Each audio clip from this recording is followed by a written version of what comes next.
তাদের লিস্ট প্রকাশ করতে বলেন বা কমিটি দিতে বলেন, তাহলেই তো আমরা বুঝবো কে শিবির কে শিবির না। এই যে 23 জন ছাত্রলীগ সরাসরি ওনাদের পদায়ন হলো এবং ঢাবিতে 70 জন, তাহলে আসলে গুপ্ত কারা? জি, আমি একটু সালমান, এখানে আমরা দেখলাম ছাত্র শিবিরের প্রতিনিধি কিংবা গণতান্ত্রিক ছাত্র সংসদ এমনকি স্বতন্ত্র প্রার্থী, তারা প্রত্যেকে বললো যে ক্যাম্পাসে রাজনীতি, তারা হলে রাজনীতির বিপক্ষে। তাহলে সবাই ছাত্র শিবিরের গুপ্ত সংগঠনের নেতাকর্মী। আপনি যে প্রশ্নটি তুলেছিলেন যে যারা যারা সাধারণ শিক্ষার্থী হিসেবে রয়েছে তাদেরকে, যারা কিংবা যারা হলে রাজনীতি চায় না, সবাইকে বলেছিলেন যে শিবির বা গুপ্ত শিবিরের বিষয়টা, এবং এখানে তিনজনই হলে রাজনীতির বিরুদ্ধে কথা বলেছে। এই বিষয়ে আমার কথা হচ্ছে যে আমি অত্যন্ত দুঃখিত যে সবাইকে আমি শিবির বলে ফেলেছি, সেটা যারা হলে রাজনীতি চায় না। কিন্তু হলে রাজনীতি চায় না এরকম কিছু সাধারণ শিক্ষার্থী আছে, এই কথাটা সত্য। কিন্তু শিবিরের যারা রাজনীতি করে, গুপ্ত রাজনীতি, তারাই অনলাইনে বিভিন্ন বট এবং ফেক পেজের মাধ্যমে তারা আওয়াজ তুলেছে, তারা নেতৃত্ব দিয়েছে এই অনলাইন মব সৃষ্টিতে। এবং তারা যদি গুপ্ত রাজনীতি নাই করে, আপনি তাদেরকে বলেন যে তাদের গত 15 বছরের যত কমিটি আছে বাংলাদেশ, এই ইসলাম ছাত্র শিবিরের যত কমিটি আছে জাহাঙ্গীরনগর বিশ্ববিদ্যালয়ের, সবগুলো কমিটি প্রকাশ করতে বলেন, তাহলে তো আমরা জানবো কে শিবির আর কে শিবির না।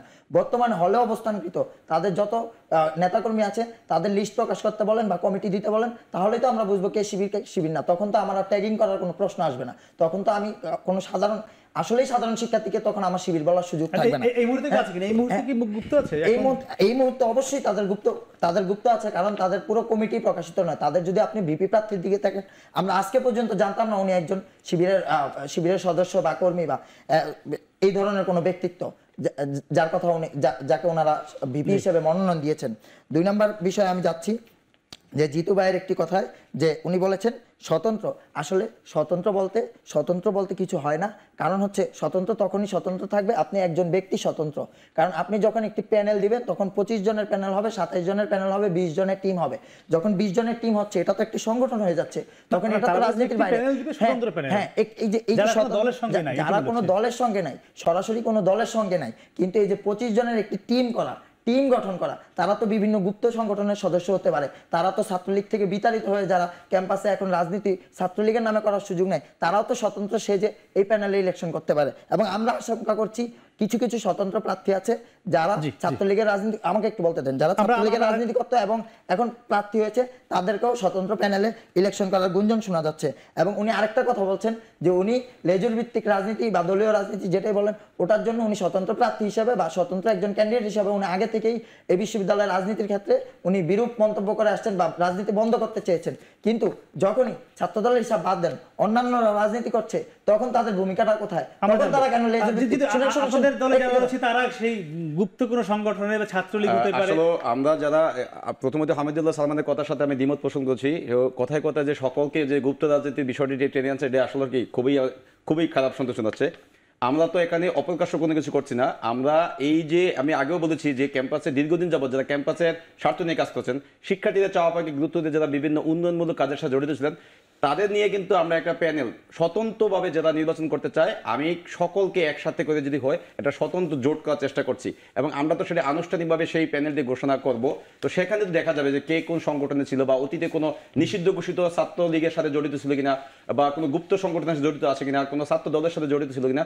আমি চাই যারা একদম ক্লিন ইমেজ, যারা ক্যাম্পাসে কোনো রকম যে অপরাধের সাথে জড়িত ছিল না, অতীতে তাদের নিয়ে যাকে কোনো বিতর্কিত কর্মকাণ্ড নেই, এবং যারা সবসময় শিক্ষার্থীদের চাওয়া পাওয়াকে গুরুত্ব দিয়ে কাজ করতে ভালোবাসেন, এমন মানুষদেরকে নিয়েই যে আমরা একটি প্যানেল ঘোষণা করার চিন্তা ভাবনা করতেছি। যে আমরা যেতে চাই একটু আজহার মাজহারুল ইসলাম, আপনাকে জানতে চাই, এই যে ছাত্র দলের যিনি রয়েছেন সালমান, তিনি আশঙ্কা প্রকাশ করছেন যে বাক্সাসে শিবির রয়েছে কিংবা স্বতন্ত্রদের রয়েছে, আর আপনার কথা বললো, মানে এই আশঙ্কাটা কেন করছে শিবিরকে নিয়ে?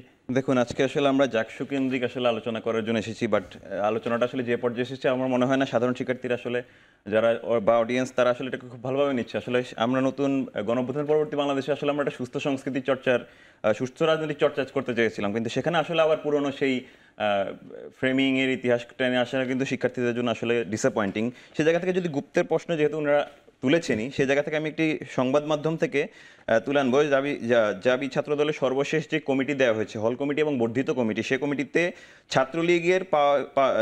ছাত্রলীগ পাওয়া গেছে 23 জন, মাদক সেবনে অভিযুক্ত 6 জন, ভ্রূণ হত্যার দায়ে 1 জন, ছিনতাইকারী 3 জন, র্যাগিংয়ে অভিযুক্ত 3 জন এবং হত্যা মামলার আসামি রয়েছেন 3 জন। এই যে 23 জন ছাত্রলীগ সরাসরি ওনাদের পদায়ন হলো এবং ঢাবিতে 70 জন, তাহলে আসলে গুপ্ত কারা? এবং একই সাথে ওনারা যারা 5 আগস্টের আগে 10-12 জন আসলে মিছিলে ব্যানার ধরতেন, এখন 300-400, তাহলে বাকিটা সবাইকে গুপ্ত? আমি আসলে ওই কনটেক্সটে আমি আসলে কোনোভাবে যেতে চাচ্ছি না। আমি মনে করি শিক্ষার্থীরা আসলে এমন রাজনীতি চায় না। শিক্ষার্থীরা আসলে ডেভেলপমেন্ট এবং গঠনমূলক রাজনীতি চায়, যেটা আসলে আমরা আমাদের প্রকাশ্য কার্যক্রম শুরু করার পর থেকে করে আসতে যাচ্ছি এবং সামনে করে যাবো বলে আমরা আশাবাদ আমরা ব্যক্ত করছি। আরেকবার আসবো, একটু যেতে চাই আরিফুজ্জামান উজ্জ্বল। এই যে পরিস্থিতি দাঁড়িয়েছে, এখান থেকে কি আপনারা মনে করেন বের হতে পারবে না এই নির্বাচনে ভোটের মাধ্যমে, এই যে একে অন্যকে দোষারোপের রাজনীতি চলছে? আমরা আসলে নির্বাচনে এসেছি। আপনারা জানেন যে গণ অভ্যুত্থানের পর থেকেই যখনই আমরা বৈষম্যবিরোধী ছাত্র আন্দোলনে ব্যানার ছিলাম, এরপর বাংলাদেশ গণতান্ত্রিক ছাত্র সংসদ, আমরা কিন্তু সবসময় চেষ্টা করেছি যে বিশ্ববিদ্যালয়ের শিক্ষার্থীদের যে দাবি দেওয়া সেইগুলোকে প্রাধান্য দিয়ে কাজ করার। আমরা ইতিমধ্যে বিশ্ববিদ্যালয়ে অটোমেশন চালুর ব্যাপারে আমরা আন্দোলন করেছি। ইতিমধ্যে তার ফলাফল শিক্ষার্থীরা পাচ্ছে। কিছু কিছু ক্ষেত্রে আমরা বিশ্ববিদ্যালয়ে একাডেমিক সংস্কারের জন্য আন্দোলন করেছি। আমরা বিশ্ববিদ্যালয়ে যে বিতর্কিত যে শিক্ষক নিয়োগ নীতিমালা ছিল সেটার বিরুদ্ধে কথা বলেছি এবং ইতিমধ্যে একটা কমিটি গঠন হয়েছে, সেটার বিষয়ে একটা পরিবর্তন আসতে যাচ্ছে। এই জায়গা থেকে আমরা দীর্ঘদিন ধরে যেহেতু শিক্ষার্থীদের স্বার্থকে গুরুত্ব দিয়ে কাজ করছি, আমরা মনে করছি যে শিক্ষার্থীরা আসলে আমাদের উপরেই রায় দিবে। শিক্ষার্থীরা যদি আমাদের উপর রায় দেয়